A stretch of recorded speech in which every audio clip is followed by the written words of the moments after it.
The alarm did not scream. That was the first bad sign. On a Vorkai ship, a screaming alarm meant something minor, a pressure fluctuation, a coolant spike, something the system was confident it could name, and therefore confident enough to be loud about. A screaming alarm meant the ship's brain had already found the problem, was already throwing crew at it, was already composing the incident report. A silent alarm meant the ship's brain did not know what was happening. The bridge of the endless patience went very quiet when the lights shifted from standard white to the particular shade of amber that no Vorkai officer ever wanted to see. Commander Zelvorn looked up from his station log. Navigator Preth looked up from her star charts. The two junior crew at the secondary consoles looked up from whatever junior crew look at when they think no one is watching. Nobody said anything. Then the second alarm came. This one was also silent. A different color. A deep, bruised orange that pulsed once, twice, stopped. Zelvorn stood up. He crossed the bridge in 8 steps, which was all the bridge permitted, and pulled up the damage red on the central display. The display gave him numbers. The numbers gave him a headache behind his left sensory lobe that he knew from experience would last approximately 3 days.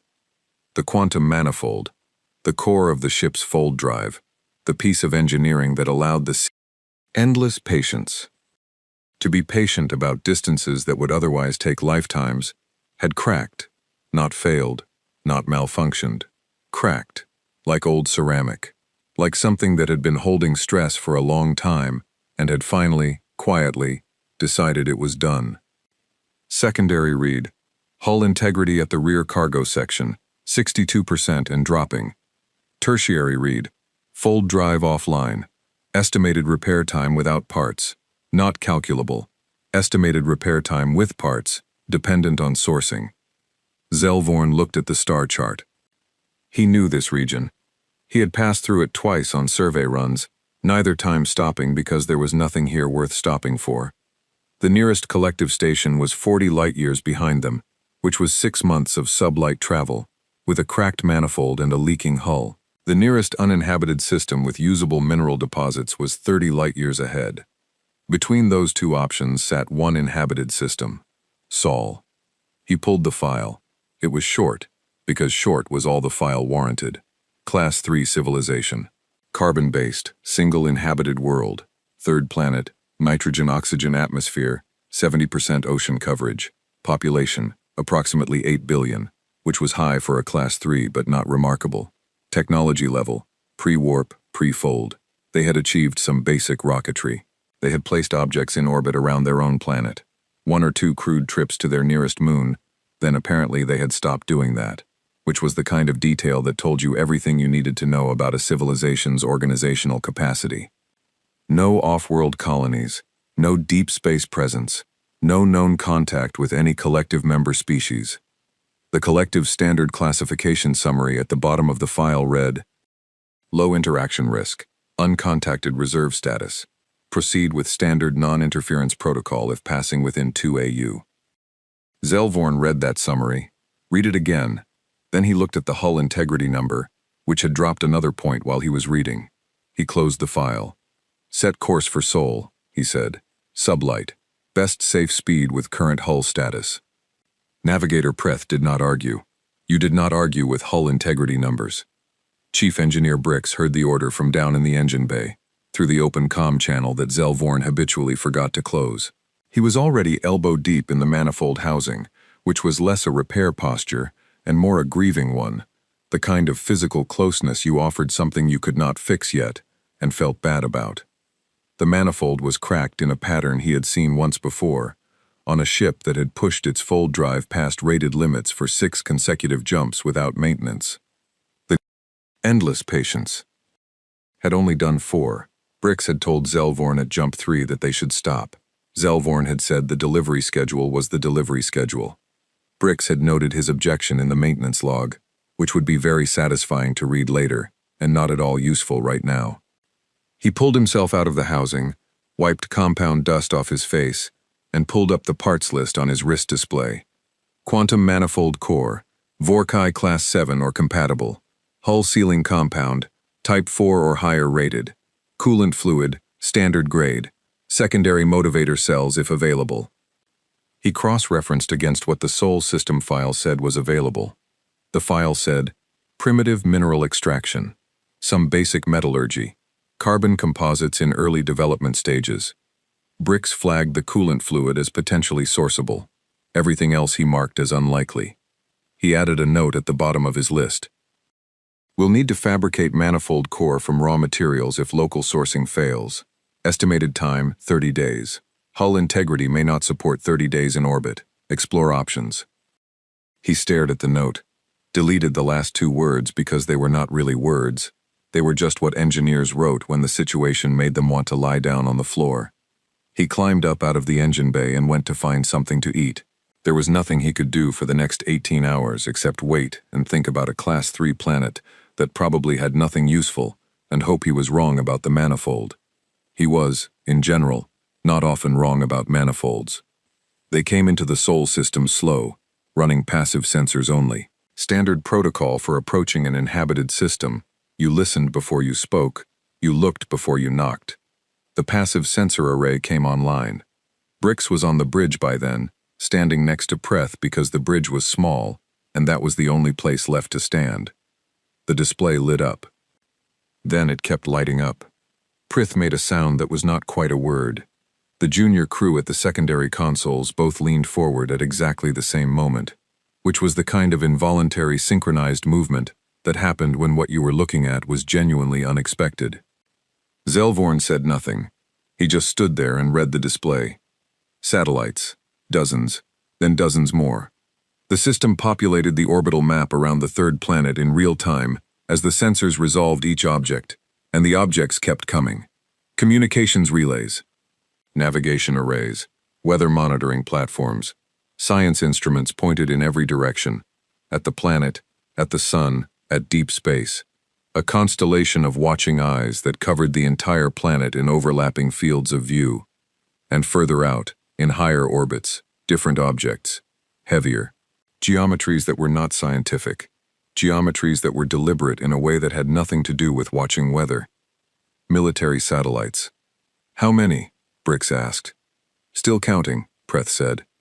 Zelvorn pulled up the Class 3 file again. The file mentioned minimal space infrastructure, early orbital capability. He read that phrase. He looked at the display. He read the phrase again. He had a feeling that the person who wrote this file had not personally visited this system.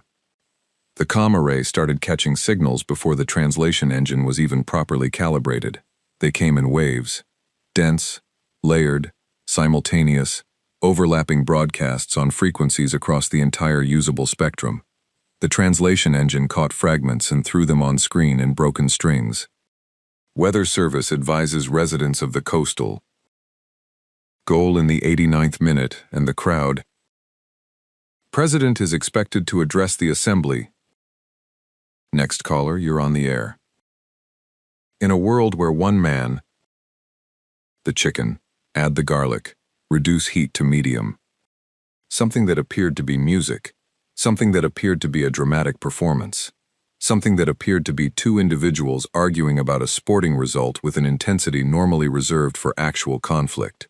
Something in a language the translator did not have in its database at all, followed by something in 4 other languages simultaneously. The translation engine, which was a Vorkai Class 9 unit rated for simultaneous processing of up to 200 distinct signal types, produced a single line of output and then stopped. Signal volume exceeds processing parameters. Please reduce input. Brix stared at that line. It's asking the planet, he said slowly, to please be quieter. Nobody laughed. It was not a laughing moment. It was the kind of moment that arrived wearing the face of a joke, but had something else entirely underneath. Zelvorn ordered the translation engine to prioritize and filter. Drop entertainment signals, drop commercial traffic, focus on anything that looked like directed communication rather than broadcast. The engine processed for 40 seconds, a long time for a Class 9 unit. Then it flagged something. A tight beam signal, not broadcast, directed, pointed at the endless patience. With a precision that required knowing exactly where the endless patience was. The signal had been running for 11 minutes. Someone on the planet below had found them before the sensors had even finished counting satellites. Zelvorn felt the headache behind his sensory lobe sharpen into something more personal. "They saw us," Preth said. "Yes," Zelvorn said. "The file said they had early radar capability, ground-based, short range." "Yes. We came in from the asteroid belt. That is not short range." Zelvorn looked at the tight beam signal on the display. It was patient. It had been patient for 11 minutes. It was in no hurry.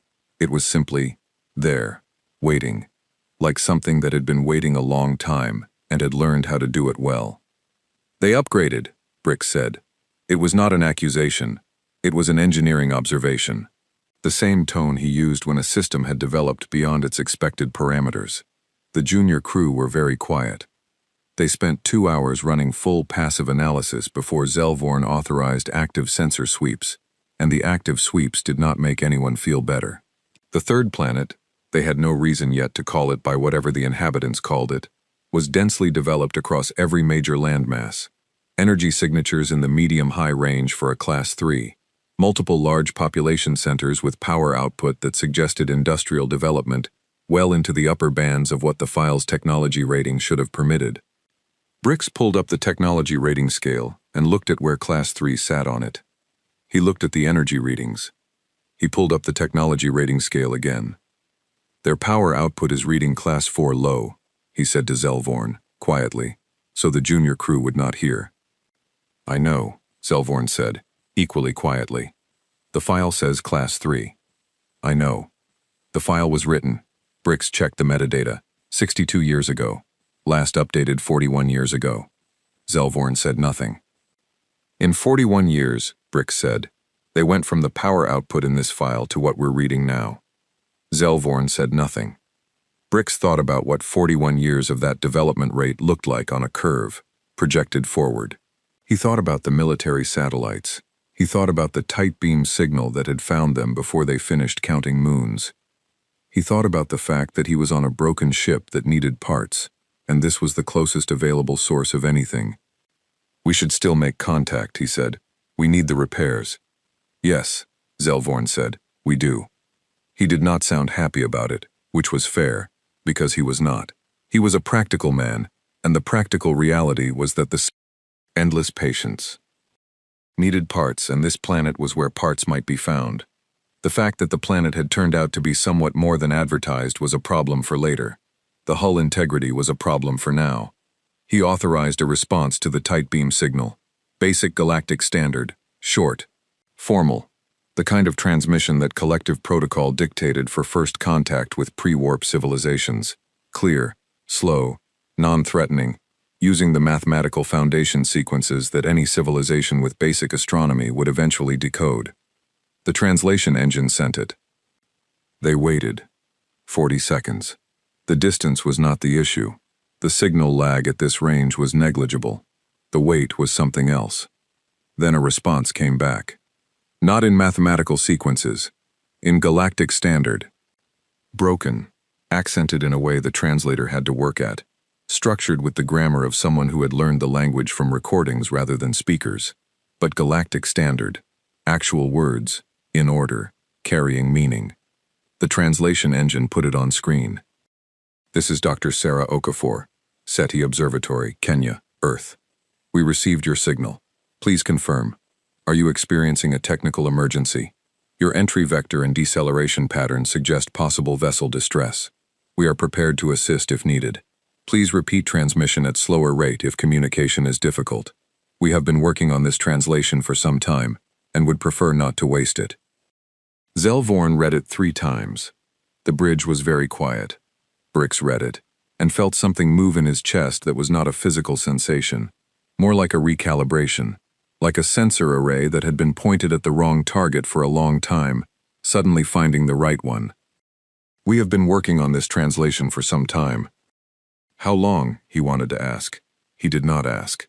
He stood on the bridge of a broken ship orbiting a planet that had been watching them since the asteroid belt, and he thought about a person sitting somewhere on that planet, at a desk, under artificial light, in the middle of a night shift, holding something warm to drink probably, having spent years learning to say hello, in a language she had never heard spoken, and he thought about what kind of person did that. What kind of civilization produced that person? What kind of civilization pointed that person at a radio antenna and told her to wait? Zell drafted the response himself. He kept it short. He confirmed distress. He confirmed peaceful intent. He requested communication channel establishment for repair negotiation purposes. He sent it. The response came back in 40 seconds. Understood. Channel established. I am going to need approximately 11 minutes before I can continue this conversation. I have some calls to make. Please hold. A pause. Then, appended at the bottom, in slightly different formatting, like a thought added after. Also, welcome to Earth. Zell stared at that last line for a long time. Brix read it and said nothing, but one corner of his face did something that on a human might have been called a smile. It was involuntary. He was fairly sure Zell did not notice. The endless patience held its orbit, slowly, carefully, hull integrity at 58% and holding, above a planet that had apparently been waiting for exactly this moment, and had used the waiting time well. Below them, on the dark side of the Terminator line, a continent called Africa caught the first edge of dawn. Somewhere in that light, a woman named Sarah Okafor put down her headset, picked up her phone, and began making calls. 11 minutes, she had said. Zell set a timer. He did not know why. He just wanted to see if she was accurate. She was accurate to within 4 seconds. He was already beginning to find this planet exhausting, and he had not yet landed on it. The 11 minutes went like this. Okafor called her supervisor, Dr. Mensah, who did not answer because it was 3 a.m. in Accra, and Dr. Mensah was a man who believed deeply in sleep. She left a voicemail that said, in a tone of remarkable calm, that she had established two-way communication with an extraterrestrial vessel in low Earth orbit, and that the vessel appeared to be in distress, and that she was going to need some guidance on next steps when he had a moment. She ended the voicemail, reconsidered, called back and added, I don't think this can wait until morning, actually. I'm sorry. Then she called the UN Office for Outer Space Affairs emergency line, which existed for exactly this scenario, and which, in 40 years of existence, had never been called for exactly this scenario. The officer on duty, a young man in Vienna named Gerhard, who had taken the overnight shift because he had a dentist appointment the next morning and thought this would be a quiet night, answered on the second ring. Okafor told him what she had. There was a silence of approximately 6 seconds, which she later described as the sound of a man deciding whether he was actually awake. Gerhard was awake. He began making his own calls. By minute 7, the chain had reached a length and a temperature that Okafor could track simply by watching how fast her phone filled with incoming calls from numbers she did not recognize. By minute 9, someone in the chain had done something that caused a very specific kind of encrypted signal to go out to 17 locations simultaneously, and she knew this because her station's own monitoring equipment flagged the signal type, military priority, highest tier. She had not made that call. Someone above Gerhard had. By minute 10, she had 14 open lines on hold, including 3 she was fairly certain were heads of state or their direct staff, and she was suddenly and viscerally aware that she was wearing a shirt with a coffee stain on the left cuff and had not slept in 19 hours. At minute 11, she picked up her headset and called the ship back. She was 4 seconds late and did not apologize for it, because she had been busy. On the endless patience. Zell noted the 4-second variance and said nothing about it. He was not a petty man, and there were more important things to think about, including the fact that in the 11 minutes they had waited, 3 new objects had appeared in the planet's orbital band. Not suddenly, they had been there before, in higher orbits. They had repositioned. He knew what repositioning looked like. He noted it in the log. He did not mention it to the crew because the crew had enough to think about. He mentioned it to Brix privately, because Brix was the kind of officer who needed to know things in order to be useful, and was the kind of officer who would find out anyway. Brix looked at the repositioned objects, looked at their new orbital inclinations, looked at the arcs they now covered. They have a firing solution on us, he said. They are not targeting us, Zell said. Targeting would look different. They are. Aware of us. They want us to know they are aware of us. Brix thought about the distinction. It was a real distinction. It mattered. A gun pointed at you was different from a gun held by someone who had stepped into the same room as you. Different posture, different intent. That's a very sophisticated thing to do, he said. Yes, Zelvorn said. They did not say anything else about it. The channel opened, and Dr. Okafor's voice came through, and they had other things to focus on.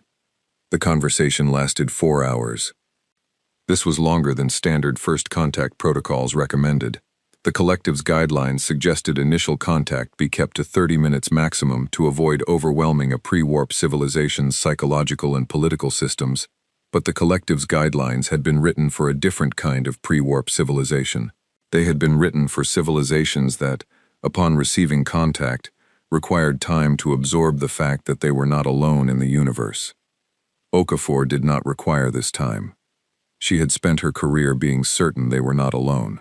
What she required was information, and she gathered it with the systematic efficiency of someone who had been rehearsing this conversation in various forms for 20 years and was now, finally, running the real version. She confirmed their vessel type, their origin system, the nature of their distress.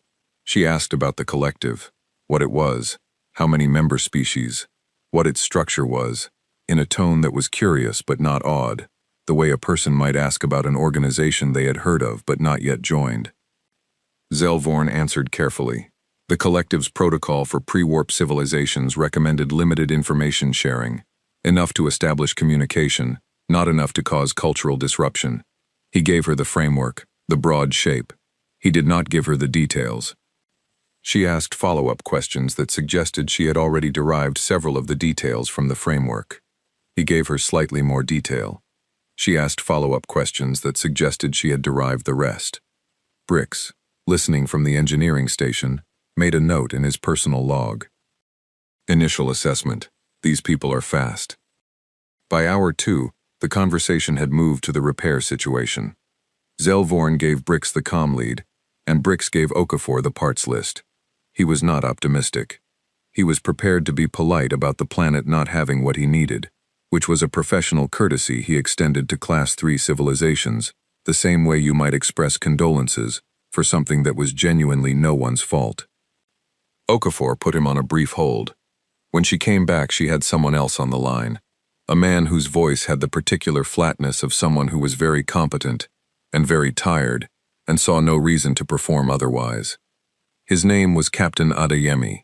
He was, she explained, the ground liaison who would be handling the practical side of things from the human end. He was, she did not explain but which became clear, also military, which explained the flatness. Adeyemi asked Brix to read the parts list again, slowly. Brix read it. He was precise. He used the collective's technical nomenclature, which the translation unit rendered into what he assumed were rough equivalents. There was a pause after each item, not the pause of incomprehension. The pause of a man running a mental checklist. The manifold core, Adeyemi said. Walk me through the function. Brix walked him through it. Adeyemi asked 3 follow-up questions that were, technically speaking, excellent questions. The third one made Brix stop mid-sentence and reconsider his answer. You're describing something like a plasma containment system, Adeyemi said. In very basic terms, yes, Brix said. We have those.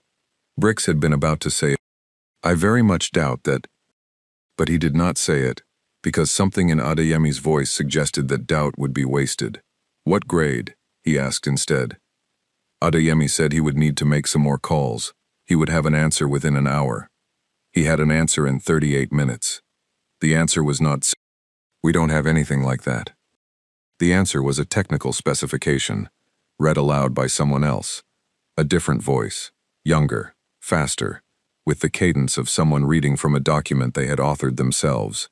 And the specification was not identical to what Brix needed, but it was not primitive either. It was, in engineering terms, adjacent. The same principle approached from a different direction. The same mountain climbed from the other side. Brix listened. He did not interrupt. When the voice finished, he sat very still for a moment that was slightly too long, and then he said, Can you send me that in writing? It was not phrased as a question. The specification arrived in text format 40 seconds later.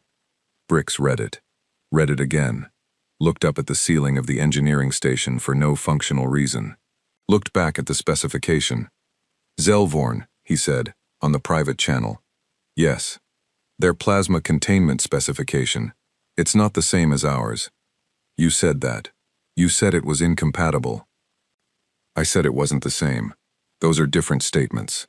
Brix looked at the document. The underlying mathematics is the same. The engineering implementation is different.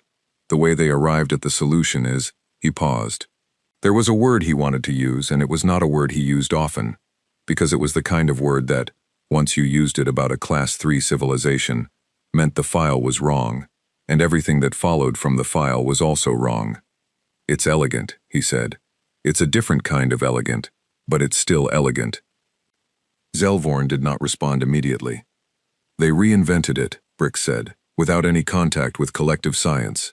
They looked at the same physics we looked at, and they came out somewhere else that still works.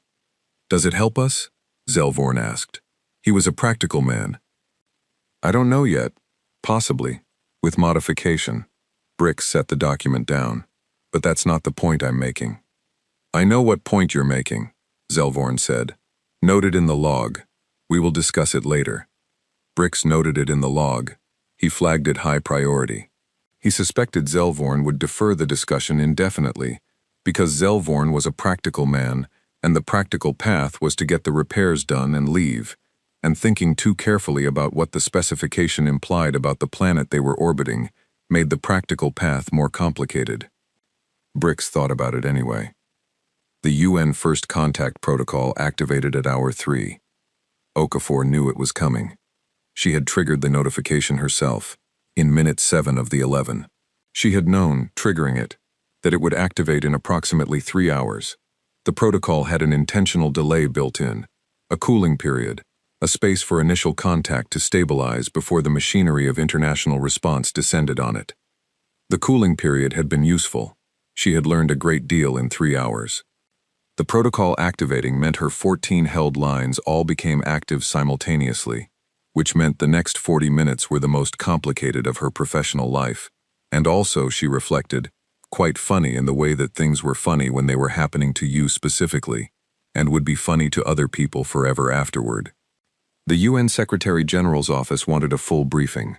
The African Union wanted a full briefing. The United States Space Command wanted a full briefing. The European Space Agency wanted a full briefing. The Russian Space Agency wanted a full briefing, and used slightly more forceful language about wanting it. China's National Space Administration said it had already been briefed, which was either true or a claim designed to position them as more informed than they were, and either way, she did not have time to determine which. Gerhard from Vienna called back to apologize for the number of calls she was receiving, and to confirm that yes, he had been the one to trigger the military priority signal, and yes, he was very sorry. He had thought it was the right call, and she told him it was absolutely the right call, and he sounded grateful enough that she felt bad she did not have more time to reassure him. She kept one line open to the ship throughout. Brix, who had taken over the technical comm channel, stayed on. She appreciated this. It was grounding somehow, the alien engineer's steady, slightly formal voice in one ear, while the entire organized apparatus of human civilization tried to crowd into the other. She briefed everyone as efficiently as possible. Distressed vessel, non-hostile, requested repairs and landing permission. No threat assessment from any monitoring source so far. This she confirmed with Adeyemi, who confirmed it in the flat tone that meant he had checked 3 times. The question of landing permission triggered a debate that was, by any measure, spectacular in its commitment to process. 14 governments in real-time conference, each with their own concerns, each with their own protocols, each with a slightly different interpretation of what the relevant international agreements actually said about this scenario, which was understandable, because the relevant international agreements had been written by people who privately did not expect to need them, and had left the language looser than they should have. Okafor muted most of the lines and talked to Adeyemi. How long do they have? She asked. She meant the ship. 48 hours of stable orbit, maybe. After that, the hull situation gets unpredictable. Brix said 48, but his voice did the thing where the number is optimistic. Okafor understood the thing where the number was optimistic. She had a number like that herself sometimes. The UN needs 72 hours to approve landing. I know. That's a problem. I know. Adeyemi was quiet for a moment. She could hear in the background the particular quality of sound that meant he was in a vehicle. She pictured him driving somewhere in the dark. She did not know where yet, but she had a feeling she would find out. I'm going to come to you, he said. I'm in Nairobi. 4 hours. You don't need to. Someone needs to be there who can make a decision without 14 conference calls. His voice was not impatient, just precise. That person is going to be me. Make sure there's coffee. He ended the call. Okafor looked at the coffee machine in the corner of the station monitoring room. It was a standard office machine, the kind that produced something technically classifiable as coffee, but which she usually supplemented with the thermos she brought from home. She looked at the thermos. She looked at the machine. She started a second pot. Adeyemi arrived at the SETI station in a Land Rover with a government plate, a sidearm he wore with the practiced invisibility of someone who had long since stopped noticing it, and a thermos of his own that smelled, when he opened it, like something Okafor recognized as the very good kind. He shook her hand, looked at the monitoring equipment, looked at the screens showing the ship's orbital track, looked at the secondary display showing the repositioned satellites and their current angles. Good positioning, he said, which was not a compliment she had arranged. Someone above me did that, she said. I know who. He sat down, poured from his thermos into the station's spare mug without asking, and looked at the comm display. Is Brix still on? Monitoring channel, yes. Adeyemi leaned toward the comm. Brix, this is Captain Adeyemi. I'm the ground liaison. I'm going to be your main point of contact on the practical side. Brix's voice came back after a 2-second processing lag that had nothing to do with signal delay. Understood, Captain. We have a timing problem. I know, 48 hours versus 72. Yes. Adeyemi drank his coffee, set the mug down. Here is what I can do. I cannot approve landing authorization. That goes through the UN process, and the process is the process. What I can do is get you a provisional agreement in 36 hours instead of 72, if I make some calls to the right people in the right order. What does provisional mean? It means I put my name on it, and it holds until the full authorization catches up, which it will. A pause, longer than signal delay. That is an unusual amount of personal authority for a ground liaison, Brix said. It's an unusual situation, Adeyemi said. Another pause. Then, with what Okafor could only describe as the verbal equivalent of a nod, acceptable. Thank you. Adeyemi began making calls. He made them in a specific order, with specific language, in 3 different languages depending on who he was calling, and Okafor watched him work with the appreciation of someone who recognized a skilled person operating at full capacity. She translated. She answered technical questions. She relayed information between Brix and the various human agencies, simultaneously assembling their responses. She did not sleep. She did not particularly want to. At some point, she thought it was around hour 5, or maybe 6. The night was getting unclear around its edges. Brix said something that stopped her mid-sentence. He said, Dr. Okafor, can I ask you a question that is not about the repairs? Yes, she said. The file we have on your planet, the collective's classification record. It describes your civilization as Class 3, early orbital capability, basic tool use. The file is 41 years old. I know, she said. We intercepted it. Silence. Not processing lag. Actual silence. You intercepted our classification file, Brix said. We intercepted a lot of your transmissions over the years. We've been listening for a long time. She paused. We didn't know what most of it meant until we built better translation models, but we kept everything. Another silence. Longer. How much? Brix said, and then stopped, and started again. How much of the collective's communication architecture do you have records of? Okafor smiled, though he could not see it. That, she said, is probably a conversation for the negotiating table. Adeyemi, across the room, looked up from his call and met her eyes. He had heard. He gave a small nod, the kind that meant Good answer. And went back to his call. Outside, the dawn was starting for real now, the sky going from black to the particular deep blue that came just before color returned to the world. The ship tracked across the brightening sky on the monitoring display, its orbit slow and careful, hull integrity holding at 57%, which was not comfortable, but was stable.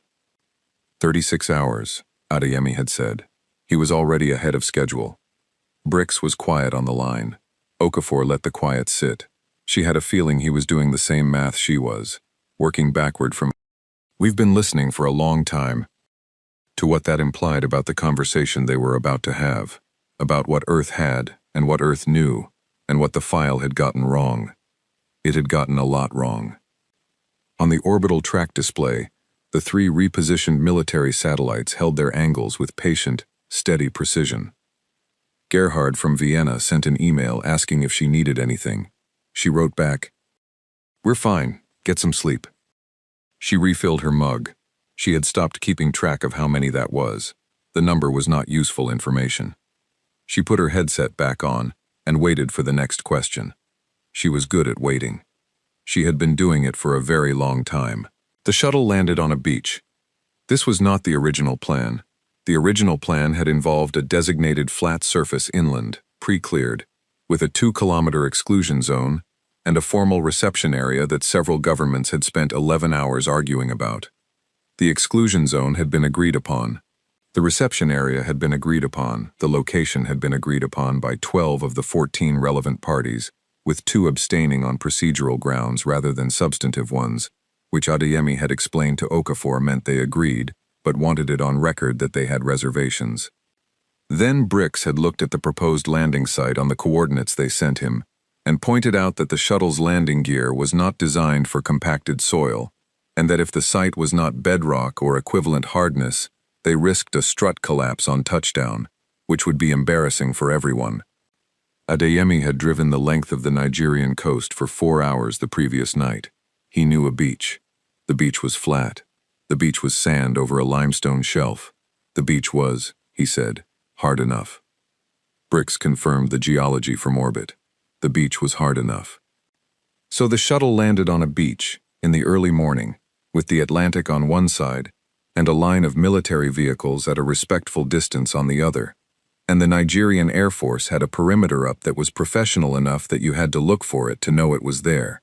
And the Indian Ocean was doing what the Indian Ocean did in the morning, which was shine. Okafor stood at the front of the reception party. She had slept for 3 hours, changed her shirt, and was holding a tablet that contained everything she thought she might need. Adeyemi stood beside her in uniform, thermos in hand, watching the shuttle's landing sequence with the expression of a man cataloging information without passing judgment on it yet. The shuttle was not what either of them had expected. They had both, privately, imagined something sleek, the cinema version of alien engineering. What came down instead was functional in the way that working tools are functional, designed around what it needed to do, rather than how it needed to look. It was roughly the size of a large military transport. Its hull had the texture of something that had been repaired before, several times. It landed with a heaviness that suggested mass rather than elegance, and its landing struts found the limestone shelf and held, which was all anyone needed from them. The ramp came down. Brix was first.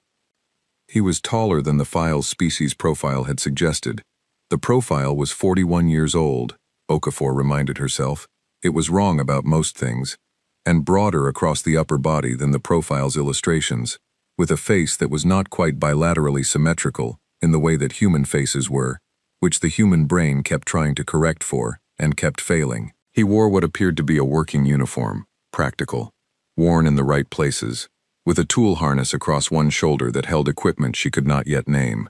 He came down the ramp, and he stopped at the bottom, and he looked at the beach, and then at the ocean, and then at the sky, and then at Okafor. She said in Galactic Standard, "Good morning." He said, in Galactic Standard, with the accent of someone who had been listening to her speak it for 30 hours. "Good morning, Dr. Okafor." The 4 engineers behind him came down the ramp.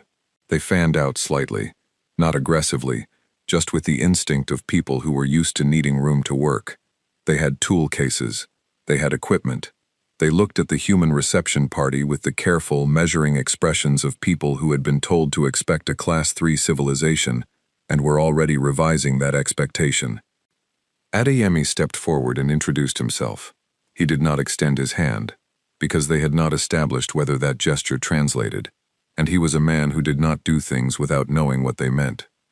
Brix looked at him, looked at the thermos. "Captain Adeyemi, you are the one who arranged the ground." "The beach was practical," Adeyemi said. "Yes," Brix said. "It was." A pause, not uncomfortable. The kind of pause that two practical people share when they have recognized each other as practical and do not need to say so. "Shall we look at the problem?" Adeyemi said. "Yes," Brix said. "Let's look at the problem." The engineering team had set up a field station 200 meters from the landing site, a series of portable structures that contained analysis equipment, a fabrication unit, and, because Adeyemi had arranged it, a folding table with coffee and water and food, the last of which the Vorkai engineers regarded with polite uncertainty and did not touch. The coffee they also did not touch. Yet. What they did touch, immediately and with focus, was the component manifest that the human engineering team had assembled overnight. There were 6 humans on the technical side, 3 from the Nigerian Space Research and Development Agency, 2 on secondment from the European Space Agency, and 1 from an Indian private aerospace company whose name Okafor could not pronounce correctly no matter how many times she tried. They had worked through the night on Brix's parts list, pulling from every accessible technical inventory, translating specifications, identifying candidates. Their team lead was a woman named Dr. Funmi Adedeji, who was 34 and had completed her doctorate on advanced materials for spacecraft shielding, and had the specific kind of restless energy that came from someone who had spent a career preparing for a problem and had just been handed the exact problem. She handed Brix a physical folder. He looked at it. He looked at her. He opened it. The folder contained specification sheets, material samples in sealed bags, and 3 pages of notes written in a mixture of English and mathematical notation. The mathematical notation was clear. The English was dense and fast and assumed familiarity. Brix read through it. The 4 engineers behind him read through copies. Nobody spoke. The first item was the aerogel compound. The Vorkai used a hull sealing compound for emergency breach repair, a fast-setting material that bonded to most hull alloys and held against vacuum. Brix had a limited supply on board. What the spec sheet described was different in chemistry, but similar in structure. A silica-based aerogel, modified with polymer reinforcement, developed originally for Earth spacecraft thermal insulation, and adapted over the past decade for emergency structural applications. The density was lower than the Vorkai compound. The bonding mechanism was different. Adedeji watched him read it. "The density worried us too," she said, without waiting for him to raise it. "We ran pressure tests at vacuum equivalent.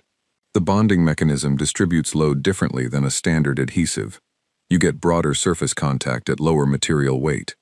It actually performs better under lateral shear than your compound spec suggests." Brix looked up. "You have our compound spec. You transmitted your parts list." The spec was in the header data. He had transmitted the parts list. The spec had been in the header data. He had not thought about that because Class 3 civilizations did not typically read header data. They typically did not have the translation capacity for it. "The lateral shear performance data," he said. She pulled another sheet from the folder and handed it to him. He read it. His face did the thing that Okafor, watching from the edge of the group, was starting to learn to read.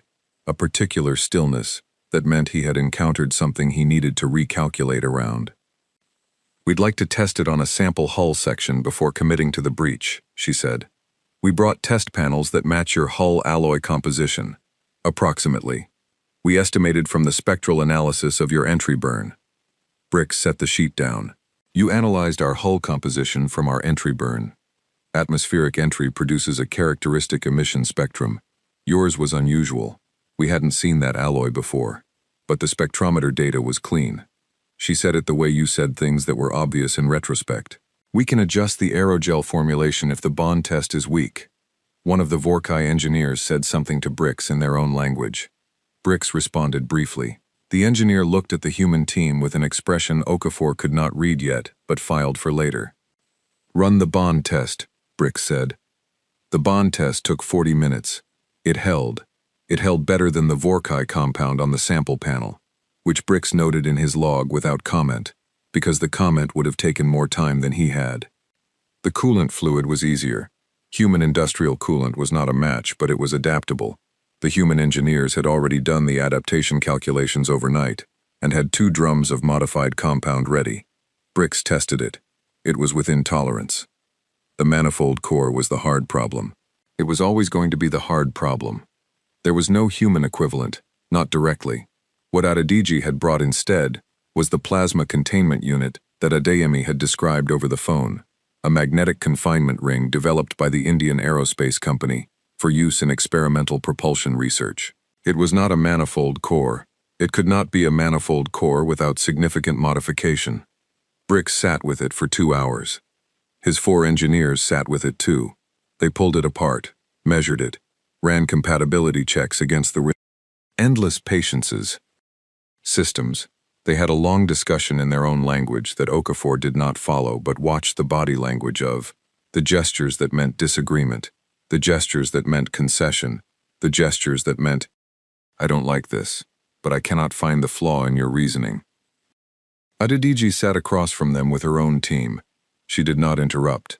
She watched them work, and when they looked at something, and then looked at each other, she said, quietly to her team, "Write down what they're examining, in order." Her team wrote it down, in order. At the 2-hour mark, Brix looked up and said, "If we reroute the primary induction pathway through this unit, using it as a temporary confinement bridge rather than a core replacement, we can achieve approximately 60% fold efficiency. Enough for 2 or 3 jumps. Enough to reach a collective station. 60%, one of his engineers said, in collective standard, not directing it at anyone. 60% is functional," Brix said. Adedeji cleared her throat. Brix looked at her. She turned her tablet around. On it was a schematic. It was clearly derived from the plasma containment unit, but it had modifications, additional components, a rerouting architecture, annotations in English, and mathematics. "If you add a secondary magnetic coil here," she pointed, "and reroute through it before the induction pathway, you get better field coherence. The confinement is more stable. Our simulations put efficiency closer to 78%. Brix looked at the schematic. He said, "Where did this come from?" "We worked on it last night," she said. "After you sent the parts list, we knew the manifold was the problem. We didn't have a solution, but we thought," she paused, found the right words, "we thought it was worth trying to think about it." Brix looked at the schematic for a long time. He looked at the secondary coil placement. He looked at the rerouting architecture. He looked at the mathematics in the annotation, which was correct. "This will work," he said. "We thought it would." "You derived this without knowing our system architecture. We derived it from the parts list you sent, the header data, and some reasonable assumptions about how a fold drive manifold would need to manage magnetic field coherence based on general physics." She said it evenly. "We might have gotten lucky." "You did not get lucky," Brix said. "The physics is correct. The implementation is..." He paused. "It's not how we would have done it." "No," she said. "Probably not. It is better than how we would have done it." The beach was quiet for a moment except for the ocean, which was not quiet, but was consistent enough that it functioned as quiet. "Thank you," Brix said. He said it in galactic standard. Then he appeared to decide that was insufficient, and said it again in English, which he had been absorbing from the translation unit's feed for 30 hours, and the English came out accented and careful but correct. Adedeji said, "You're welcome," in the same tone she would have used with any colleague. They got to work. The work took 14 hours. In those 14 hours, the aerogel compound was applied to the hull breach in sections, each one bond tested before the next was laid, and the bond held at every section, and at the last section held at a rating 20% above the Vorkai compound's standard spec. The coolant lines were drained and refilled. The modified human compound circulated. The temperature readings stabilized in 11 minutes. which was 4 minutes faster than standard refill protocol, because the human compound had a slightly better thermal conductivity coefficient. Nobody said anything about this. Brix noted it in the log. The plasma containment unit was modified according to Adediji's schematic, with 2 additional modifications suggested by Brix's engineers during installation that Adediji's team flagged as improvements and immediately wrote down. The unit was fitted. The induction pathway was rerouted. The secondary coil was positioned. Brix ran diagnostics. The manifold bridge held. Field coherence was stable. Efficiency reading, 79.3%. 1.3 above Adediji's simulation. The additional modifications had been good modifications. He ran the diagnostic again because the number seemed too good. The number came back the same. He stood in the middle of the field station, surrounded by human and Vorkai engineers, who were all looking at the same diagnostic readout on different screens, and he felt something he had not expected to feel on this planet. He felt outclassed, not threatened, not diminished. The sensation was more precise than that. It was the specific feeling of an expert encountering another expert in the same field, who had arrived at expertise by a completely different path, and the encounter expanding your understanding of what expertise could mean. He had come here to strip usable parts from a primitive world. He had left with a better ship than he arrived with. He turned to look for Adeyemi, who had spent the 14 hours moving between the engineering work and a series of comm calls that he conducted at a distance from the group, with a quietness that Brix had noted but not investigated. He found the captain standing at the edge of the field station, on the phone, with his back to the ocean. Adeyemi finished his call, turned around, looked at Brix. "Done?" he asked. "Done," Brix said. "Better than done." Adeyemi nodded. He did not look surprised. He looked like a man who had suspected this outcome and was confirming the suspicion. "Commander Zelvorn called down while you were working," he said. "He received a communication from your council." "About the repairs?" "About us." Adeyemi's voice had not changed. It was still flat, still precise, still the voice of a competent man who saw no reason to perform. "He wants a face-to-face meeting. We're setting it up for tomorrow morning." "What kind of communication did the council send?" Brix asked. Adeyemi looked at him for a moment, just looked at him, with the evaluating patience of someone who was deciding how much to say. "The kind," he said, "that makes a face-to-face meeting necessary." He poured from his thermos. He held the mug out to Brix. It was not the first time he had offered. It was the first time Brix had held the mug long enough to actually look at what was inside it. The liquid was dark. It steamed slightly in the morning air. The smell was nothing Brix had encountered before, complex in a way that was not immediately categorizable, bitter and warm, and something underneath both of those things that he did not have a word for. "What is it?" he said. "Coffee," Adeyemi said. Brix held the mug. He did not drink from it, but he held it. Something about the warmth of it in his hands was unexpectedly grounding after 14 hours of work, which he would not have predicted and did not know what to do with. Adeyemi looked out at the ocean.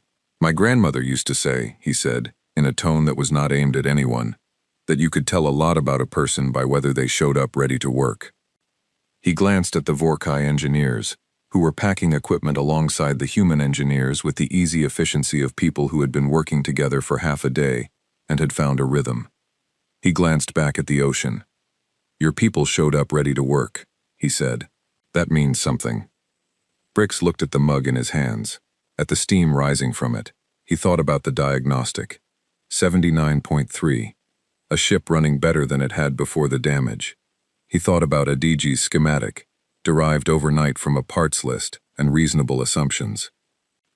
He thought about the council's communication, which he had not yet read but which Zelvorn's voice, when he mentioned it, had carried a particular quality that Brix recognized. The quality of a man who had received an instruction he did not like from a source he could not refuse. Not yet, anyway. He thought about 47 protectorates, and what that number meant to the 47 planets underneath it, and what it would have meant to this beach if the file had been accurate, and the ship had been fine and they had never needed to land.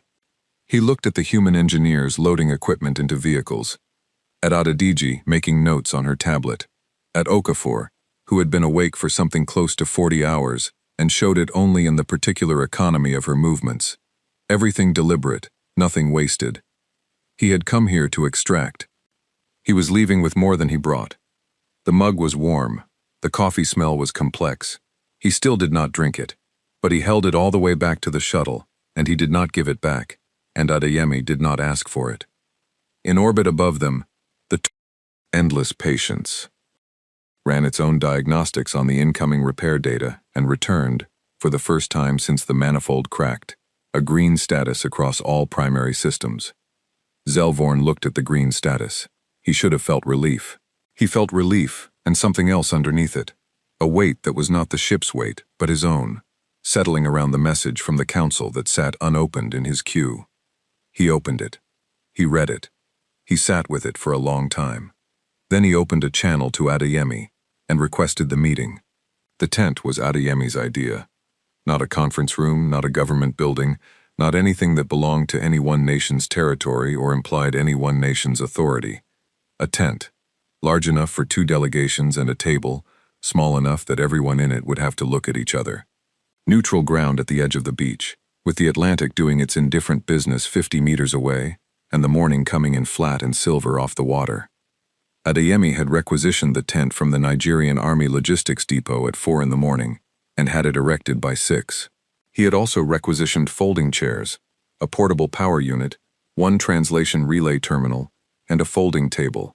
On the table he placed 2 things, the translation terminal and a thermos of coffee with 2 mugs beside it. His aide had looked at the 2 mugs, and then at him. "They might not drink it," she said. "That's fine," he said. "It's not there for them to drink." She had not asked what it was there for, because she had worked with him long enough to understand that some of his decisions explained themselves in time. Zelvorn came down in the shuttle himself. This was a change from the previous day, when he had stayed in orbit and managed everything through bricks, and Okafor noted it. A commander leaving the ship with a compromised hull was a statement. She wrote it in the margin of her tablet notes. He is taking this seriously enough to come himself. He came down with bricks, 2 security officers whose body language said military without saying anything else, and a document case that he carried himself rather than delegating. The document case was also a statement. Okafor wrote that down too. They crossed the beach to the tent. The morning was warm already. The Nigerian coast in this season was not subtle about warmth, and Zelvorn looked at the sky with the expression of someone whose planet had a different relationship with its sun and was recalibrating. Brix looked at the ocean. He had been looking at the ocean every chance he got since landing. Okafor had the impression that his planet did not have one. The human delegation was already inside. General Marcus Hale had arrived overnight, flown in from U.S. Space Command via a route that had been kept quiet enough that Okafor only learned about it when he walked into the SETI station at 2 in the morning, introduced himself with the brevity of a man who assumed his name was already known, and sat down with Adeyemi's files without being asked. He was 61. He had the build of someone who had once been physically large and had redistributed that presence into stillness. He did not gesture when he talked. He did not need to. He sat at the table, and the table felt like it was his table, which was a quality that had nothing to do with ownership and everything to do with preparation. Beside him, Okafor, with her tablet. Beside her, Adeyemi, with his thermos. At the far end of the table, 1 UN observer named Liu Wei, who had been on a plane from Geneva since midnight and had the specific exhaustion of someone who had slept sitting up and was not complaining about it. The Vorkai delegation sat across from them. Zelvorn in the center, Brix to his left. The 2 security officers flanked without hovering. The document case went on the table in front of Zelvorn. Adeyemi poured coffee into 1 mug. He set it in the center of the table. He left the second mug empty beside the thermos. Nobody said anything about the coffee. Not yet. Zelvorn opened. He had a formal manner that Okafor had not seen in 30-plus hours of communication with Brix. A register shift, a deliberate adoption of the cadence that collective protocols used for official engagements. She adjusted her translation accordingly. He presented the collective's position. He did it cleanly, without preamble, which she respected. The collective had become aware of Earth.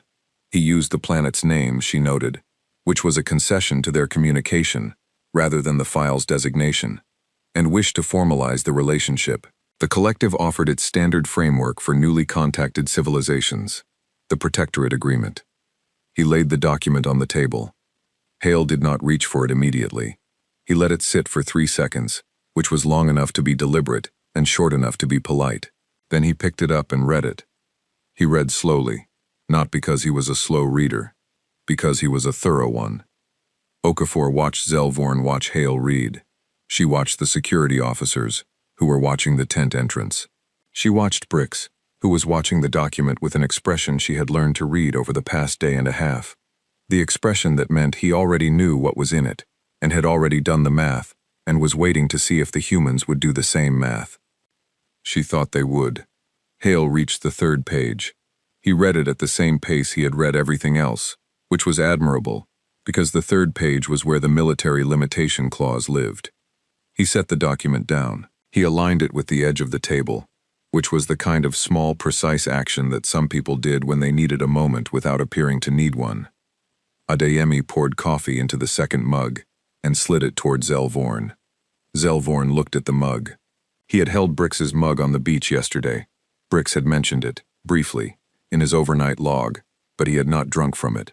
He picked this one up, because putting it down felt like a statement he did not intend to make, and he held it the same way Brix had described. Both hands, steam rising, the smell complex and unfamiliar, and not unpleasant. Hale looked up from the document. "How many civilizations have signed this agreement?" he asked. 47, Zelvorn said. "That's a significant number. The collective has been operating for 300 years. The pace of contact increases as member worlds expand survey range." Hale nodded. He picked up the document again, found a specific page, found a specific line. "This clause," he said. He read it aloud in the translation unit's rendering, the clause that limited signatory civilizations from developing military capability beyond a specified threshold without collective approval. He read it neutrally, without inflection, the way you read something when you want the words to carry their own weight, rather than any weight you add to them. He set the document down again.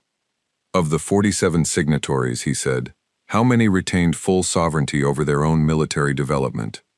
The tent was quiet. The ocean was not, but the ocean was 50 meters away. Zelvorn held the coffee mug. He was a practical man and a careful one, and he understood what the question was actually asking, which was not a request for a statistic. It was a request for honesty, dressed as a request for a statistic. "None," he said. Hale said nothing. He did not need to. He had asked the question that needed to be asked, and received the answer that needed to be heard, and now the answer was in the room with everyone in it. One of the Vorkai security officers shifted his weight. It was a small movement. It was the first movement either of them had made since sitting down. Adeyemi drank his coffee. Okafor slid the counteroffer across the table before Zelvorn could speak again. She did it without announcement, just placed it in the space between the two delegations with the quietness of someone completing a motion they had planned well in advance, which she had.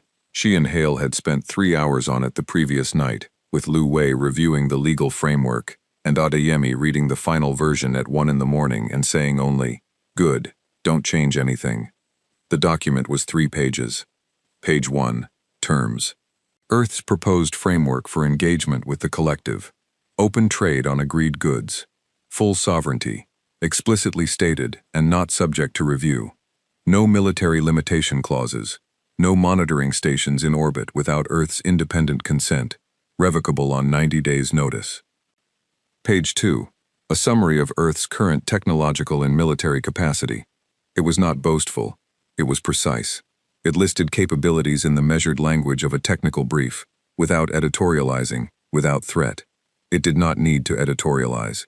The numbers did what numbers do when they are accurate and unexpected. Page 3. What Earth wanted from the collective. Open trade, full sovereignty, no limitation clauses, and one more thing, a formal seat at the Collective Council's table as an independent member, not a protectorate.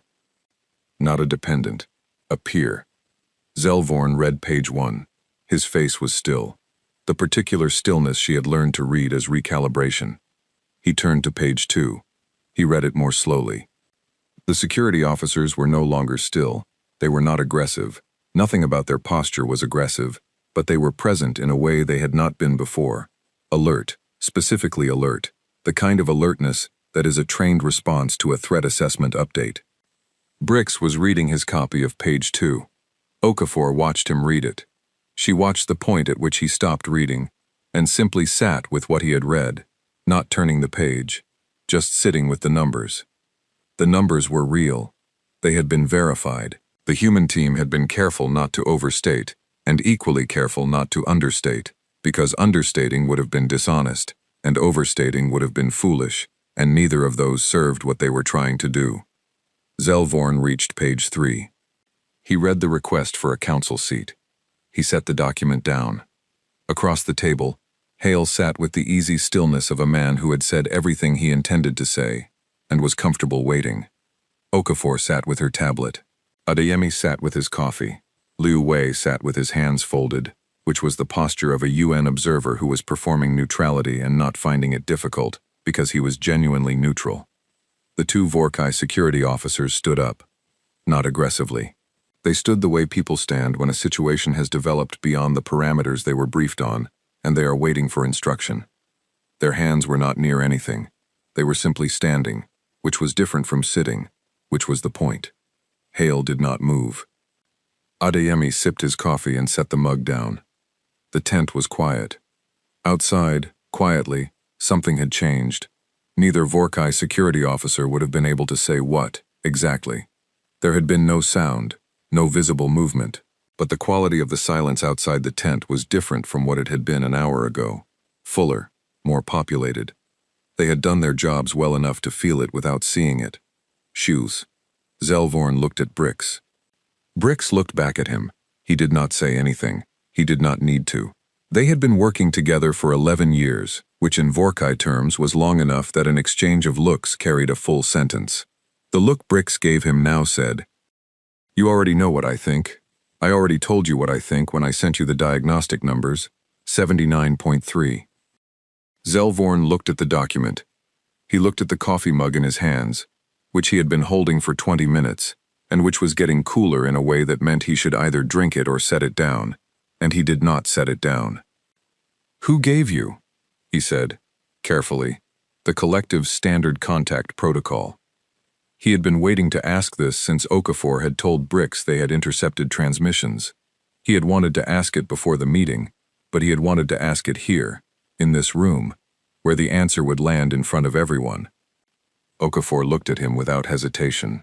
"We built it," she said. "We intercepted collective radio transmissions over a period of approximately 60 years. We couldn't translate most of them for a long time. When we could, we began to understand your organizational structure.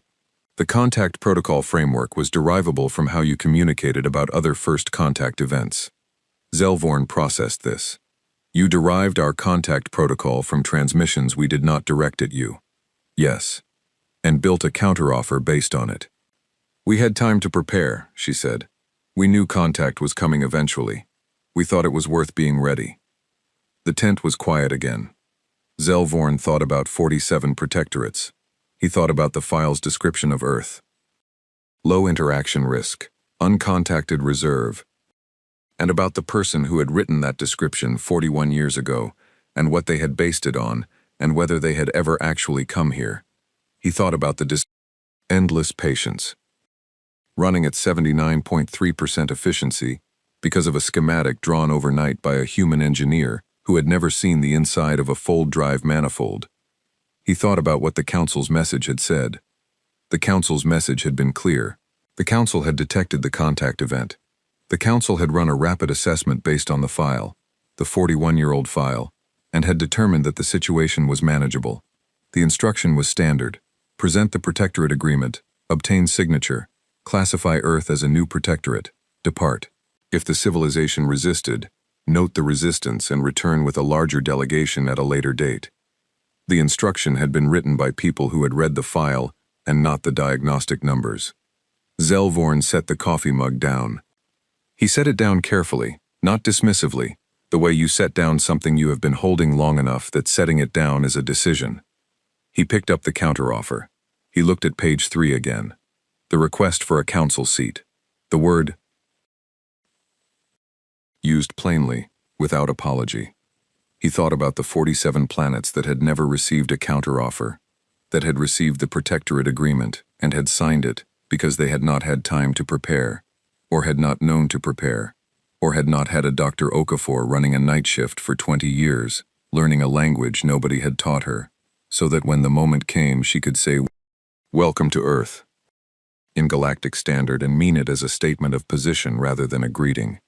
He looked at Hale. Hale was watching him with the patience of a man who had lived long enough to know that some decisions needed to be made at their own pace, and that trying to accelerate them was the only reliable way to get the wrong answer. "I do not have the authority to grant a council seat," Zelvorn said. "That requires a full council vote.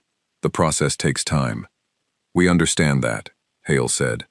"I do have the authority to make a field designation, a first contact classification." Hale said nothing. He was very good at saying nothing. "The file classifies Earth as Class 3, Zelvorn said. "Yes," Okafor said. "That classification is incorrect."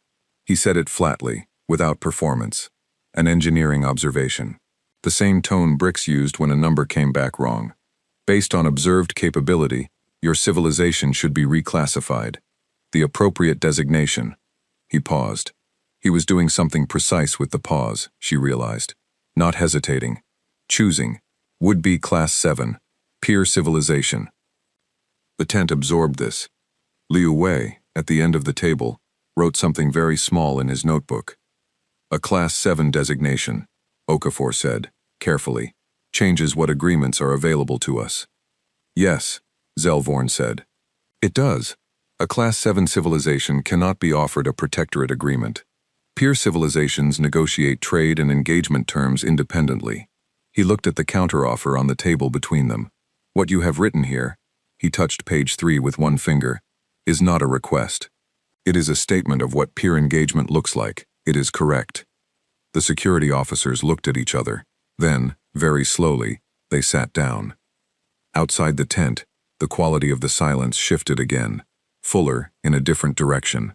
The sound of things standing down rather than standing up. Adeyemi looked at the thermos. He looked at Zelvorn. He poured coffee into the mug that Zelvorn had set down and slid it back. Zelvorn looked at the mug. He picked it up. He drank from it. His face did something complicated for a moment. The first moment his face had done something complicated since he sat down, which was a long time to hold a composed expression, and suggested that holding it had cost something. He looked at the mug. He looked at Adeyemi. "This is coffee," he said. "Yes," Adeyemi said. A pause. "It is very bitter," Zelvorn said. "Yes," Adeyemi said. "You get used to it." Zelvorn drank from it again. Okafor suspected this was not because he had immediately gotten used to it, but because he was a practical man, and he had made a decision about the mug, and he was going to see it through. He opened the document case. He produced a single-page form, Collective Standard, a field commander's provisional designation form, used in first contact scenarios when immediate classification was necessary and full council review would follow. He filled it in. He filled it in carefully, in the collective script, and then he slid it across the table. Okafor read it. The classification, Class 7. The designation, Peer Civilization. The recommended status, Independent Engagement Partner, pending council ratification. The last field was a co-signature line. It required a representative of the contacted civilization to acknowledge the designation. Okafor signed it before Hale had finished reading it. Hale looked at her. "You said you'd been preparing for this," she said. He took the form. He read it.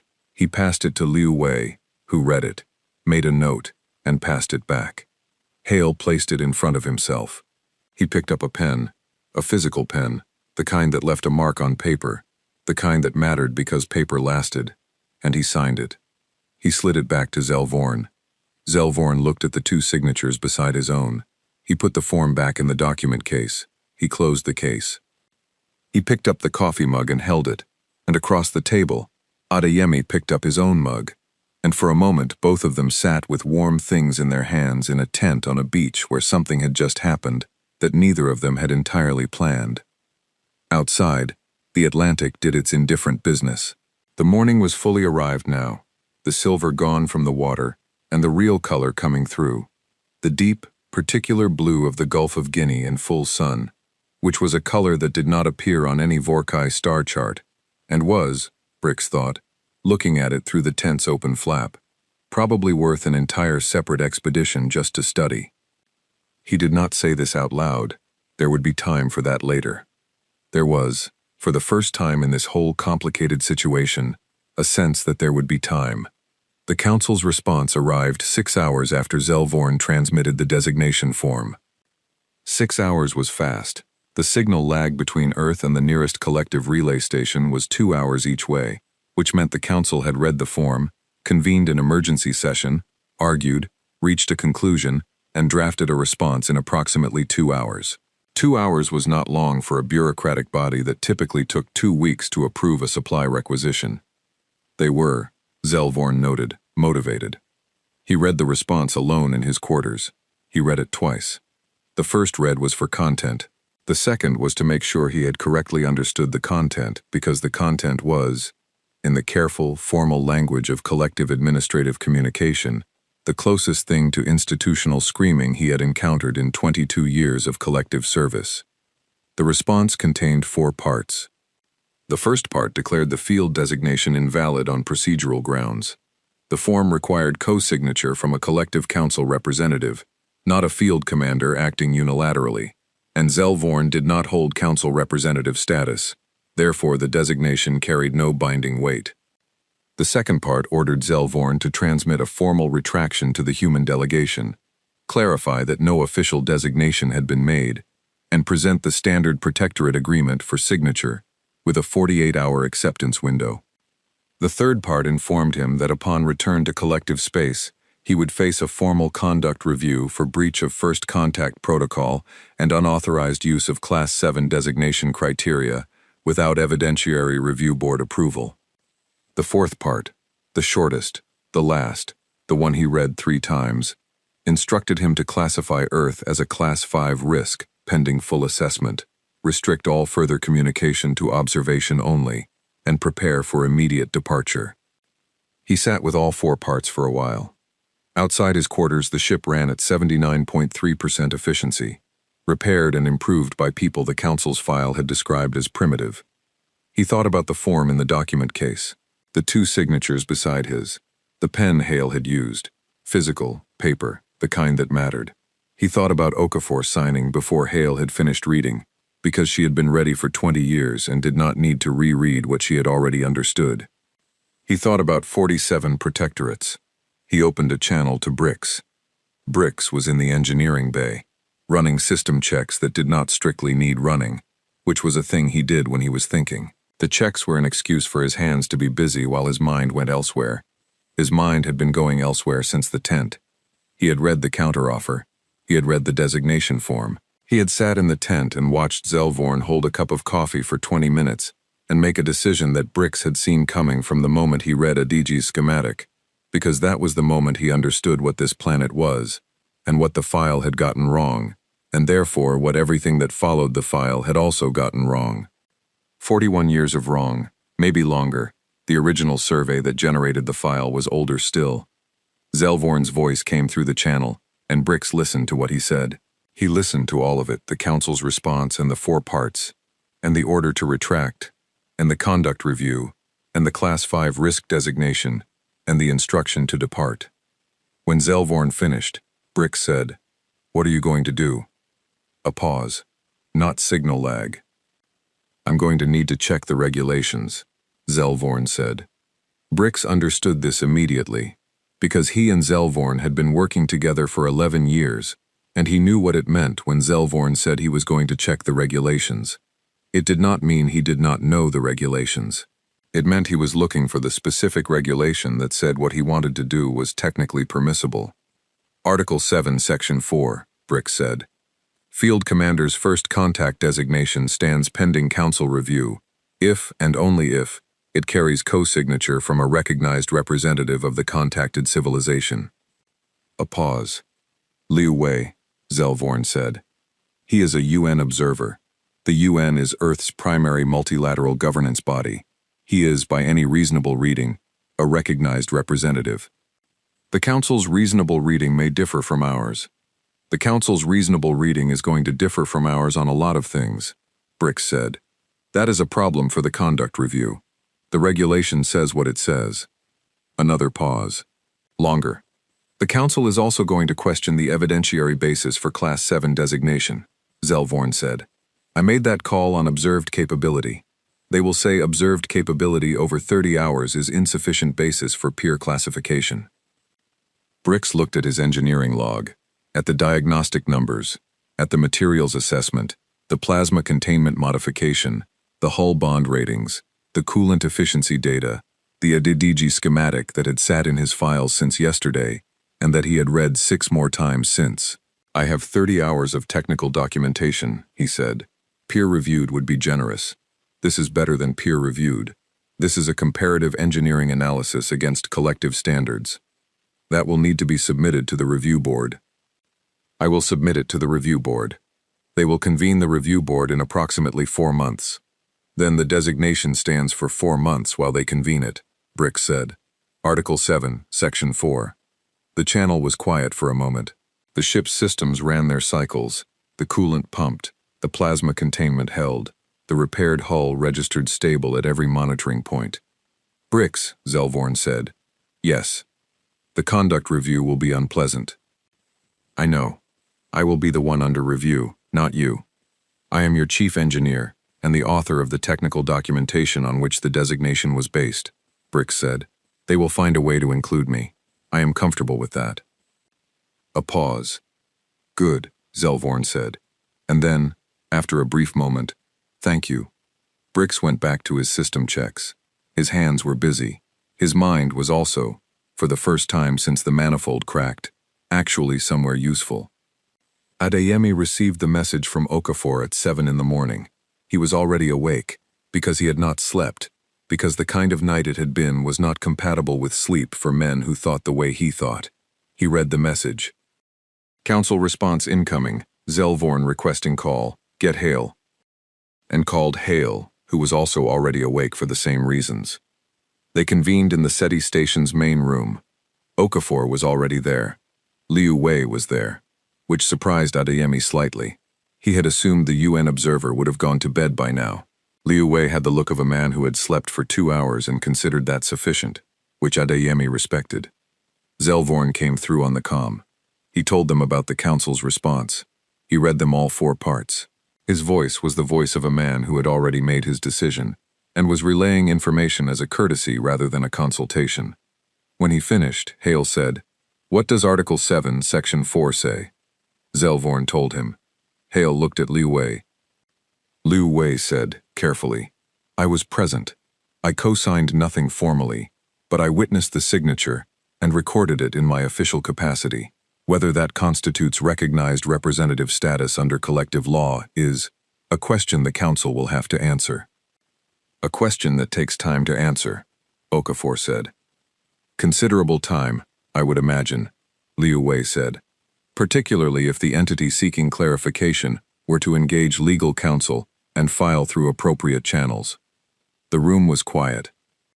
The UN has legal counsel, Adeyemi said. Extensive legal counsel, Liu Wei agreed, and a particular fondness for appropriate channels. Adeyemi looked at the comm unit. Zellvorn, your counsel wants you to issue a retraction. Yes, Zellvorn said. Are you going to? The comm was quiet for 3 seconds. No, Zellvorn said. Nobody in the room said anything. They did not need to. Sometimes the right answer arrived cleanly, and the only appropriate response was to let it stand in the space it had earned. The conduct review, Hale said. That's real. Yes, Zellvorn said. It is real. Is there anything we can do? You cannot make it worse, Zellvorn said, which means proceeding correctly, documenting everything, filing through appropriate channels, as Mr. Liu suggests, making it very clear, on the record, formally, that this engagement was conducted in good faith by both parties, and that the designation reflects observable reality rather than protocol preference. We can do that, Hale said. I know, Zelvorn said. That is why I am telling you. The endless patience. Lifted off the following morning. Not in emergency or anger. In order. The way things lifted off when the work was done, and the time had come, and there was no reason to linger except that lingering felt appropriate, and there was not time for appropriate. The departure sequence took 3 hours from authorization to orbit, which gave Brix enough time to do what he had been putting off since the tent, and which he was not sure how to do but which felt necessary. He went back to the beach. He came alone. This was perhaps irregular. Standard procedure was not to return to a contact site without authorization and escort, but the beach was not a controlled area. The perimeter had been stood down the previous evening, and he was, technically, still a guest. Guests could walk. The beach in the morning was different from the beach in the afternoon, which had been different from the beach at dawn, and all three of those were different from the beach at night, which he had not seen but which he imagined was different again. This was a thing about the ocean that he had been thinking about since he first saw it, the way the same place kept being different things, depending on the light and the hour and the tide, which was not a thing any body of water on his home planet did, because his home planet's liquid bodies were underground, and therefore always the same temperature, and always the same dark. The ocean did not have this problem. He stood at the edge of the water. The waves came in the way waves came in, without urgency or purpose, just the long, steady mechanical fact of them, one after another, arriving and retreating, and arriving again. The color of the water was the color he had been looking at through the tent's open flap during the meeting, the deep, specific blue of the Gulf of Guinea in full sun, and it was still that color now, and he still did not have a word for it in any language he spoke. He heard footsteps in the sand behind him. Okafor. She was holding 2 cups, the station's mugs, not Adeyemi's better thermos, but the coffee was real. She held one out. He took it. They stood at the edge of the water and he drank the coffee, which he had now had twice, and which was still very bitter, and which he was, possibly, beginning to understand in the way you began to understand things, that required repeated exposure before the point became clear. You're leaving today, she said. It was not a question. Yes, a few hours. The council will make things difficult. Yes, he said, for a while. Will the designation hold? He considered this. It was a real question with a real answer that he did not know yet. The regulations say yes, he said. The council will argue the regulations say something else. Eventually, someone will have to decide which of us is reading the regulations correctly. How long does that take? Longer than the council would like and shorter than they will try to make it. He drank from the cup. Your UN legal team will help, if they engage early. They are engaging now, she said. Liu Wei made calls at 5 this morning. Brix looked at the water. A wave came in and went out, and another came in behind it. The regularity of it was something he found difficult to account for. Not comforting exactly, but substantial, like a fact about the universe that was not going anywhere. I want to come back, he said. Okafor was quiet. Not officially, not on collective business. I want to come back and spend time and look at things. He gestured at the water without quite being able to specify what about it he meant. He meant the color. He meant the sound. He meant the way it kept arriving. There are things here I do not have words for yet. I would like to find the words. You'd be welcome, she said. The council will not approve it. Then come anyway, she said. We'll file the appropriate paperwork on our end. It'll be very thorough. He made the sound that was becoming, he noticed, his version of a laugh. Not identical to a human laugh. Not supposed to be. They stood there a while longer. The waves did what waves did. Eventually he handed her the empty mug. She took it. They walked back up the beach toward the field station, where his shuttle was running its pre-departure checks and the human engineering team had come out to watch it go, which was the kind of thing that was not in any protocol and did not need to be. Adediji was there. She handed him a sealed data drive as he walked past, a copy of the aerogel data, the plasma containment specs, the coolant modification calculations. For the record, she said. For the record, he said. He put it in his harness. Adeyemi was there too, at the edge of the group, thermos in hand. He did not say anything.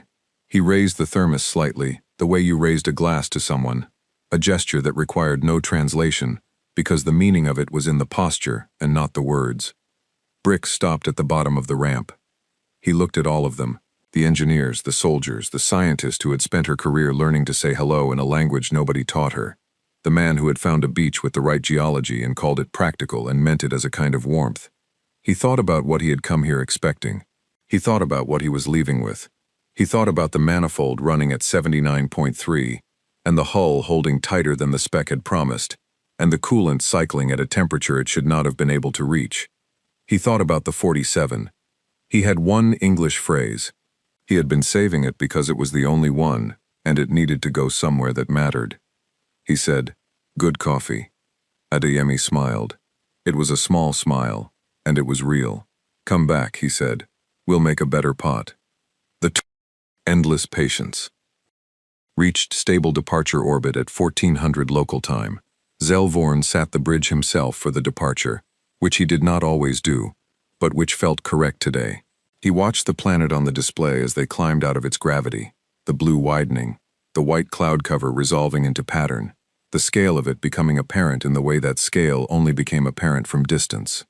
Class 7, Peer Civilization.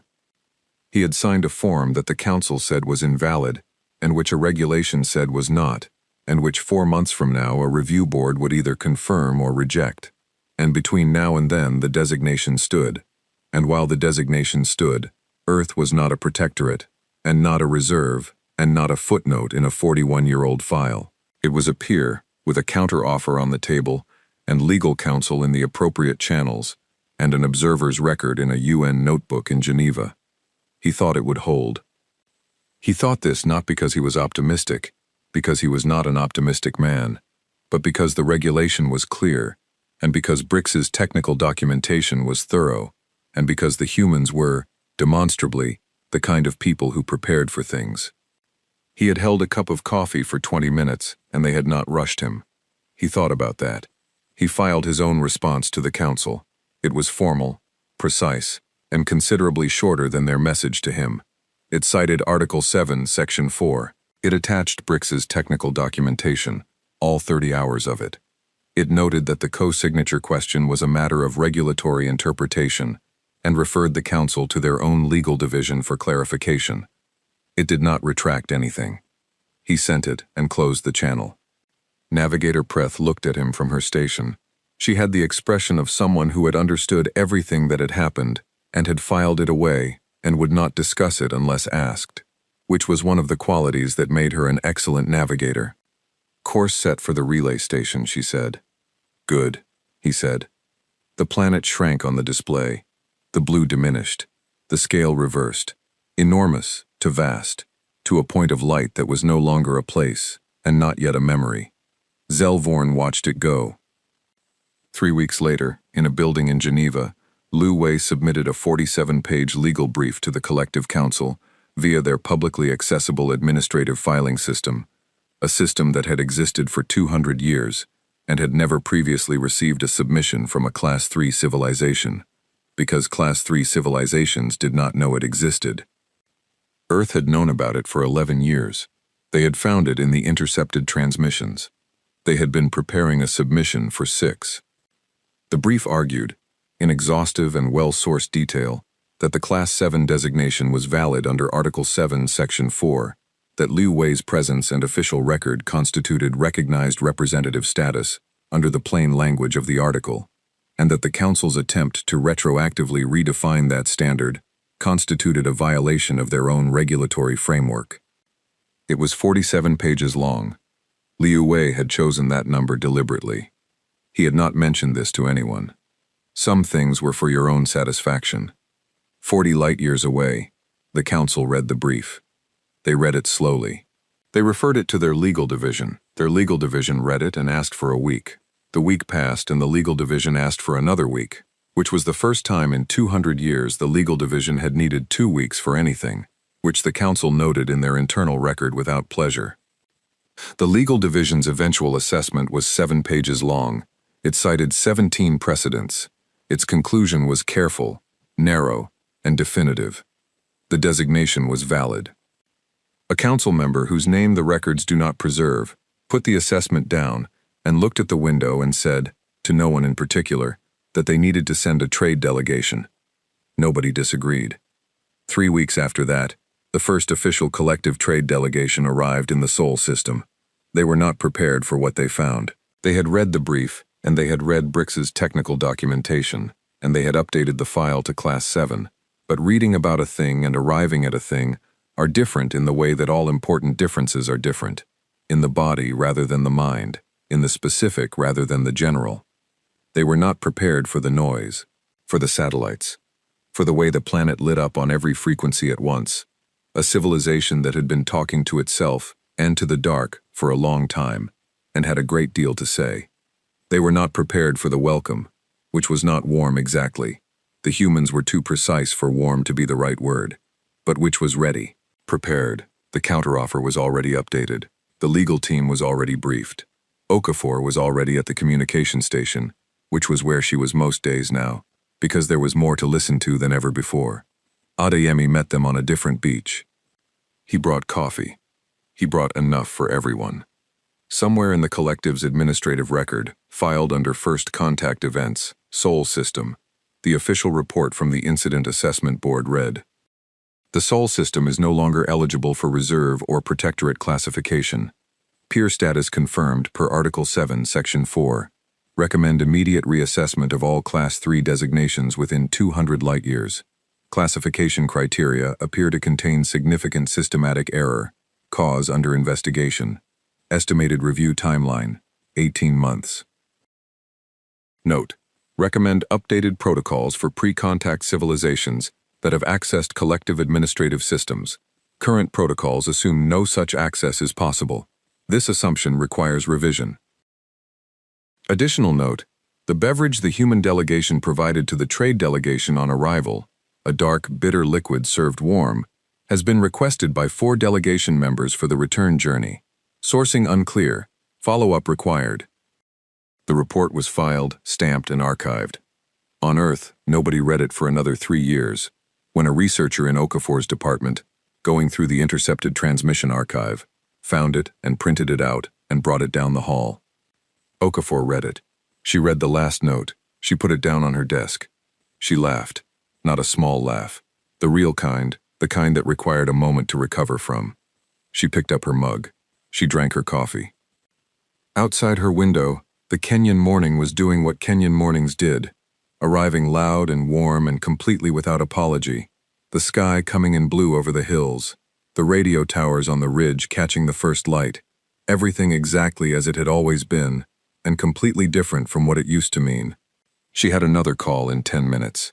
A delegation from a species 400 light-years out, newly arrived in the system, wanting to know what all the signals were. She pulled up her headset. She was ready. She had been ready for a long time.